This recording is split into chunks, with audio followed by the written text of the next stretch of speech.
سامعین ناظرین، شب برات کی آمد ہے، اور شب برات کی رات ایسی رات ہے جو کہ رحمتوں والی، برکتوں والی، عظمتوں والی رات ہے۔ شب برات ایک ایسی رات ہے کہ جس رات میں رب تعالی اپنی شیان شان کے مطابق آسمان دنیا پر تجلی فرماتا ہے۔ اور حدیث پاک میں کیا آتا ہے؟ حدیث پاک میں آتا ہے کہ پھر رب تعالی کی رحمتیں آوازیں دیتی ہے کہ ہائے کوئی رزق مانگنے والا کہ میں اس کو رزق عطا کر دوں، ہے کوئی مجھ سے میری بارگاہ میں توبہ کرنے والا، گناہوں کی معافی مانگنے والا کہ میں اس کے گناہوں کو معاف فرما دوں، ہے کوئی ایسا جو مجھ سے مانگے اور میں اس کو عطا کر دوں۔ تو طلوع فجر تک فرمایا کہ یہ رحمتیں کی آوازیں جو ہے وہ آتی رہتی ہیں اور آواز دی جاتی ہے کوئی ایسا مانگنے والا کہ اس کو عطا کر دیا جائے۔ تو عزیزان محترم، یہ رات ایسی رات ہے کہ اس رات کو جو ہے وہ غفلت میں، سستی کے اندر نہیں گزارنا چاہیے، بلکہ اس رات کو قیام میں گزارنا چاہیے۔ جیسے کہ حدیث پاک میں بھی آتا ہے، آقا علیہ الصلوۃ والسلام کا فرمان عالی شان ہے کہ جب شعبان المعظم کا نصف ہو جائے، یعنی کہ 15ویں شب آئے، تو پھر اس رات کیا کرنا ہے؟ فرمایا قبلی والے آقا علیہ الصلوۃ والسلام نے کہ رات کو قیام کرنا ہے، یعنی کہ عبادت خداوندی میں رات کو گزارنا ہے اور دن کو روزہ رکھنا ہے، کیونکہ یہ رات عظمتوں والی رات ہے، یہ رات رحمتوں والی رات ہے، یہ رات برکتوں والی رات ہے، یہ رات اپنے اندر وہ سب کچھ لاتی ہے کہ جس کی انسان جو ہے وہ امید کرتا ہے، جس کو انسان طلب کرتا ہے، لیکن آج وہ رات آ چکی ہے۔ وہ تمام چیزیں اس رات کے اندر میسر ہیں، لیکن نصیب اسی کو ہوں گی جو رات کو شب بیداری کرے گا، رات کو قیام میں گزارے گا، رب تعالیٰ کی عبادت میں گزارے گا اور رب تعالیٰ سے مانگے گا تو رب تعالیٰ اس کی مرادوں کو پورا فرمائے گا۔ کیونکہ یہ رات ایسی رات ہے، یہ رات ایسی رات ہے کہ جس کے متعلق فرمایا گیا کہ نور محفل پہ چادر تنی نور کی، نور محفل پہ چادر تنی نور کی، نور پھیلا ہوا آج کی رات ہے، نور محفل پہ چادر تنی نور کی، نور پھیلا ہوا آج کی رات۔ شب برات کے اندر 5 برکتیں خاص ہیں۔ شب برات کے اندر اس رات 5 برکتیں خصوصی طور پر ہیں۔ فرمایا کہ یہ رات تقسیم امور کی رات ہے۔ دوسرے نمبر پر فرمایا کہ یہ رات بخشش کی رات ہے، فیضان بخشش کی رات ہے۔ تیسرا فرمایا کہ یہ رات نزول رحمت الہی کی رات ہے۔ چوتھا فرمایا کہ یہ رات شفاعت کی رات ہے، اور 5واں فرمایا کہ یہ رات فضیلت عبادت الہی کی رات ہے۔ حضرت عبداللہ بن عباس رضی اللہ تعالی عنہما سے روایت ہے کہ تقسیم امور کے متعلق انہوں نے اس کی وضاحت یہ فرمائی ہے، فرمایا کہ اس رات جو بھی دنیا پر پیدا ہونے والا بچہ ہے اس کا نام لکھ دیا جاتا ہے، اور اس کی عمر لکھ دی جاتی ہے، اور اس کی روزی لکھ دیا جاتی ہے، یہاں تک کہ بارش برسنا بھی لکھ دیا جاتا ہے، اور یہ بھی لکھ دیا جاتا ہے کہ اس سال کون کون حج کرے گا۔ شب برات والی رات رب تعالی کتنا بندوں کی بخشش و مغفرت فرماتا ہے، اس روایت سے، اس حدیث پاک سے اندازہ لگائیے گا کہ جامع کبیر کے اندر حدیث پاک موجود ہے کہ شب برات والی رات رب تعالی حضرت جبریل امین کو حکم فرماتے ہیں کہ جبرائیل جنت کو سجا دو، جنت کو سجا دو، جنت کو خوبصورت بنا دو، کہ آج کی رات آسمان کے تاروں کے برابر اور دنیا کے دن و رات کے برابر، درختوں کے پتوں کے برابر، اور فرمایا کہ پہاڑوں کے وزن کے برابر اور ریت کے ذروں کے برابر رب تعالی بندوں کی بخشش و مغفرت فرما دیتا ہے۔ یہ رات ایسی رات ہے کہ اس رات میں اس قدر رب تعالی اپنے بندوں کی بخشش و مغفرت فرما دیتا ہے۔ حضرات محترم، اگر ہم شب برات کی فضیلت کے اعتبار سے اگر بات کریں تو وہ واقعہ جو حضرت عیسیٰ علیہ السلام کا شب برات کے حوالے سے بڑا مشہور معروف واقعہ ہے کہ حضرت عیسیٰ علیہ السلام کا گزر ایک پہاڑ سے ہوتا ہے تو آپ کی نظر ایک پتھر پر پڑتی ہے اور وہ پتھر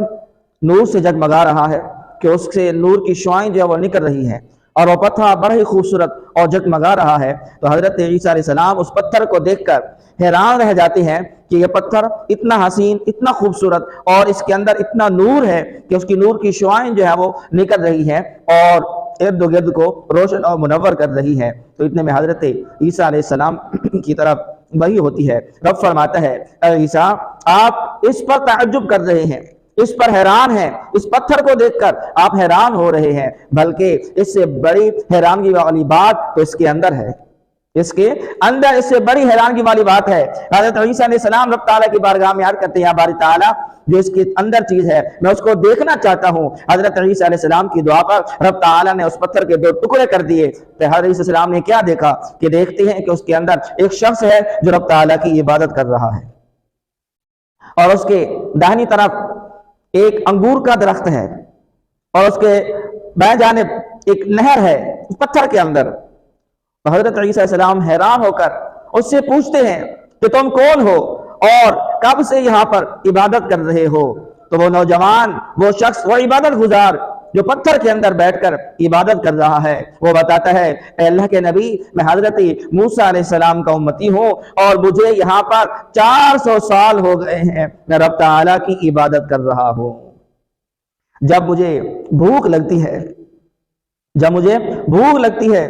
تو میں انگور کھا لیتا ہوں اور جب مجھے پیاس لگتی ہے تو میں اس نہر سے پانی پی کر پیاس بجھا لیتا ہوں۔ حضرت عیسیٰ علیہ السلام رب تعالیٰ کی بارگاہ میں عرض کرتے ہیں کہ یا باری تعالیٰ یہ وہ مقام ہے، یہ وہ جگہ ہے کہ جہاں پر تیرا مقبول بندہ بیٹھ کر عبادت کر رہا ہے، یہ تو وہ جگہ ہے کہ یہاں پر دکھاوا بھی نہیں ہو سکتا، یہاں پر ریاکاری بھی نہیں ہو سکتی، یہ خالصتاً تیرا مقبول بندہ تیری عبادت کر رہا ہے۔ تو کیا اس سے بڑھ کر بھی کوئی عبادت گزار ہے؟ اس سے بڑھ کر بھی کوئی فضیلت مقام مرتبے والا ہے؟ تو حضرت عیسیٰ علیہ السلام کو رب تعالی نے فرمایا اے عیسیٰ میرے پیارے محبوب کی امت آئے گی، میں نے اپنے پیارے محبوب کو بھیجنا ہے، ان کو مبعوث فرمانا ہے، پھر انہیں امت عطا فرماؤں گا۔ فرمایا میں اپنے محبوب کی امت کو کے لیے 2 رکعت نفل شب برات والی رات پڑھنے کا ثواب اس 400 سالہ عبادت سے بھی زیادہ عطا فرماؤں گا۔ اندازہ تو لگائیں کہ 400 سال رب تعالیٰ کی عبادت کی، کوئی کام نہیں، صرف عبادت، پتھر کے اندر رہ کر رب تعالیٰ کا خصوصی انعام۔ لیکن رب تعالیٰ کیا فرما رہا ہے؟ رب فرما رہا ہے کہ میں اپنی محبوب کی امت کے لیے شب برات کی رات عطا فرماؤں گا اور میرے محبوب کی امت شب برات والی رات کو عبادت خداوندی میں گزار کر، قیام میں گزار کر 2 رکعت نماز نفل ادا کرے گی، میں اس کو ثواب اس 400 سالہ عبادت سے بھی زیادہ عطا فرماؤں گا۔ اب یہ ہمارے اوپر ہے کہ ہم کس طرح اس رات کو رب تعالیٰ کی عبادت میں گزارتے ہیں اور کس طرح ہم اس ثواب کے حقدار بننا چاہتے ہیں جس کی رب تعالیٰ ہم سب کو جو ہے وہ۔ سامعین محترم، جہاں پر اس رات کے حوالے سے فضائل و برکات بیان ہوئے اور اس کے متعلق خوشخبریاں سنائی گئی اور اس کے اجر و ثواب کو بیان فرمایا گیا، وہیں پر اس رحمتوں، برکتوں، عظمتوں والی رات میں کچھ افراد ایسے ہیں جو اس رات اس کی رحمت سے، اس کی برکتوں سے محروم رہتے ہیں۔ حدیث پاک میں آتا ہے کہ اس رات جو اتنی عظمتوں والی، برکتوں والی، عظمتوں والی رات ہے، بخشش و مغفرت والی رات ہے، تو اس رات مشرک، شرک کرنے والا اور دل کے اندر دوسرے مسلمان کے لیے بغض، کینہ، حسد رکھنے والا، اسی طرح والدین کا نافرمان، والدین کو ستانے والا، وہ اس رات اس کی رحمتوں اور برکتوں سے محروم رہتا ہے۔ اسی طرح ایک مقام پر یہ بھی آتا ہے مزید کہ اس رات جو اس کی رحمتوں اور برکتوں سے محروم رہتا ہے، اس کے اندر جو ہے وہ کاہن بھی ہے، نجومی بھی ہے، جادوگر بھی ہے، اور فال نکالنے والا، اور اس طرح کہ دوسرے مسلمانوں کا ناجائز طریقے سے مال ہڑپ کرنے والا، مال کھانے والا، اور فرمایا سود خور، اور اسی طرح فرمایا کہ شراب پینے کا جو عادی ہے، یہ تمام لوگ اس رات برکتوں اور رحمتوں سے محروم رہتے ہیں۔ ہاں، اگر یہی لوگ سچے دل سے رب تعالیٰ کی بارگاہ میں توبہ کر لیں اور ارادہ کر لیں کہ آج کے بعد دوبارہ جو ہے ان گناہوں کی طرف پلٹ کر نہیں جائیں گے، تو فرمایا پھر رب تعالیٰ کی رحمت کے دروازے جو ہیں وہ کھلے ہیں۔ اور اگر توبہ نہ کی اور اسی طرح مر گئے، وفات ہو گئی، تو فرمایا پھر وہ اس کی رحمتوں اور برکتوں سے محروم رہیں گے۔ شب برات والی رات اپنے مرحومین کو، وہ جو چل بسے ہیں دنیا سے، دنیا فانی سے دنیا بقا کی طرح منتقل ہو چکے ہیں، اپنے مردوں کو یاد رکھنا ہے، کیونکہ حدیث پاک میں آتا ہے کہ جب شب برات والی رات آتی ہے، یا شب قدر آتی ہے، یا عید کی راتیں آتی ہیں، یا شب جمعہ ہوتا ہے، تو اس روز روحیں جو ہیں وہ اپنے اپنے گھروں کے دروازوں پر آتی ہیں اور آوازیں لگاتی ہیں کہ ہائے کوئی جو ہمارے لیے صدقہ کرے، ہے کوئی جو ہمارے لیے جو ہے ہمارے اوپر ترس کھائے، ہے کوئی جو ہمارے لیے ہمیں یاد کرے اور ہمیں صدقہ کرے ہمارے لیے، اگرچہ روٹی کا ایک ٹکڑا ہی کیوں نہ ہو۔ تو عزیزان محترم، اپنے مرحومین کو اس رات جو ہے وہ یاد رکھنا ہے، اور ان کے لیے ضرور جو ہے وہ ایصال ثواب کرنا ہے، اور ان کے لیے فاتحہ ضرور دلانی ہے، تاکہ ان کو جو ہے وہ قبر کے اندر راحت اور سکون اور چین جو ہے وہ میسر آئے۔ اور حدیث پاک میں آتا ہے آقا علیہ الصلوۃ والسلام کا فرمان علی شان ہے کہ جب مردے اپنے گھروں کے دروازوں پر آتے ہیں اور آواز لگاتے ہیں، اور جو اہل خانہ اپنے مردوں کے لیے ایصال ثواب کرتے ہیں، تو پھر وہ ان سے خوش ہو کر دعائیں دیتے ہوئے روحیں واپس قبروں کو لوٹتی ہیں۔ لیکن فرمایا جو اپنے مردوں کے لیے ایصال ثواب نہیں کرتے، ان کے لیے کچھ جو ہے وہ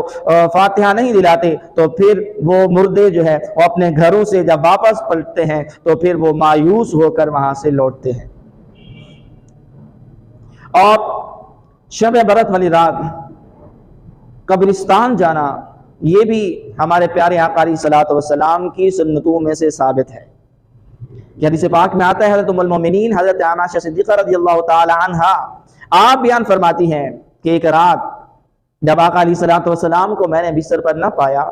تو میں آقا علیہ الصلوۃ والسلام کی تلاش میں نکلی، اور چلتے چلتے فرماتی ہے کہ میں جنت البقیع میں جا پہنچی، اور آقا علیہ الصلوۃ والسلام کو جنت البقیع کے قبرستان میں پایا، اور آقا علیہ الصلوۃ والسلام نے مجھے دیکھ کر فرمایا، عائشہ کیا تم نے یہ خیال کیا کہ اللہ اور اس کا رسول تمہارے حق میں ناانصافی کریں گے؟ عرض کرتے ہیں یا رسول اللہ صلی اللہ علیہ وسلم ایسی تو کوئی بات نہیں، میں نے یہ سوچا کہ شاید آپ کسی اور جو ہے وہ زوجہ کے پاس تشریف لے گئے ہیں۔ تو آقا علیہ الصلوۃ والسلام نے فرمایا، اے عائشہ تمہیں نہیں معلوم کہ آج کی رات کون سی رات ہے؟ یہ شعبان المعظم کی نصف ہے، 15ویں شب ہے، شب برات والی رات ہے۔ آج کی رات رب تعالی اپنے بندوں کی بخشش اس انداز میں فرماتا ہے۔ آقا علیہ الصلوۃ والسلام نے فرمایا کہ اے عائشہ بری کلب کی بکریوں کے بالوں کی تعداد سے بھی بڑھ کر رب تعالی اس رات اپنے گناہگار بندوں کی بخشش فرما دیتا ہے۔ تو عزیزان محترم، اتنی بخشش والی، عظمتوں والی، رحمتوں والی رات جو ہے وہ ہمیں نصیب ہونے والی ہے۔ رب تعالیٰ تمام امت مسلمہ کو نصیب فرمائے اور تمام کو یہ توفیق عطا فرمائے کہ اس رات زیادہ سے زیادہ عبادت کر کے زیادہ سے زیادہ اجر و ثواب حاصل کر سکیں۔ رب تعالیٰ ہم سب کو اس کی توفیق عطا فرمائے۔ وما علیہ الا